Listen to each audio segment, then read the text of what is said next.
మహాగణపతే నమ. గురుభ్యో నమ. మాతృదేవోభవ, పితృదేవోభవ, ఆచార్య దేవోభవ, అతిథి దేవోభవ. శ్రీ మహాకాళేశ్వర నమ.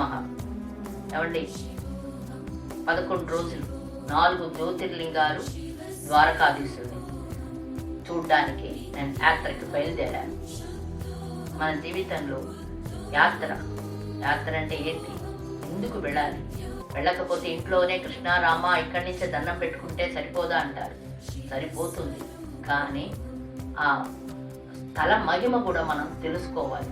ఎప్పుడు భార్యాభర్త పిల్లలు సంసార జీవితంలోనే కొట్టుమిట్టాడకూడదు.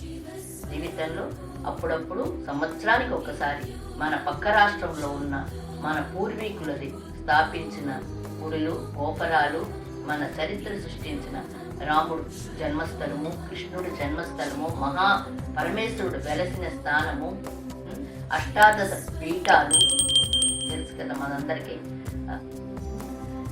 ఆధ్యాత్మికంగా అంటే ఉట్టి పూజలు పునస్కారాలు, ఇంట్లో పిండి వంటలు చేసుకుని కొత్త బట్టలు వేసుకునేది కాదు.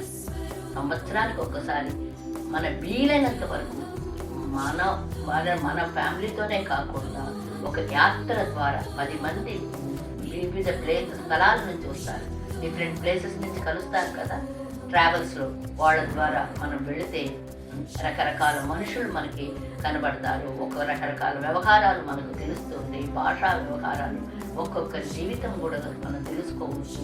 ఎలా కలిసి ఉండాలి, ఎలా అడ్జస్ట్మెంట్ కూడా తెలుస్తుంది. సర్దుకుపోవడము, తిండి వ్యవహారాలు, ప్రపంచ జ్ఞానం కూడా మనకు కావాలండి.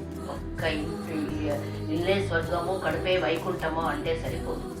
మన జీవితానికి ఈ యాత్ర కూడా ఒక భాగమైన ఆధ్యాత్మికంగాను, పారమార్థికంగాను, వ్యావహారికంగాను కూడా మనకి ఇది ఎంతో ఉపయోగం. అలా ఈ 4 జ్యోతిర్లింగాల్ని, ఈ ద్వారకాధీశుడు, మిగిలిన ప్రదేశాలు అన్నీ మీ అందరికీ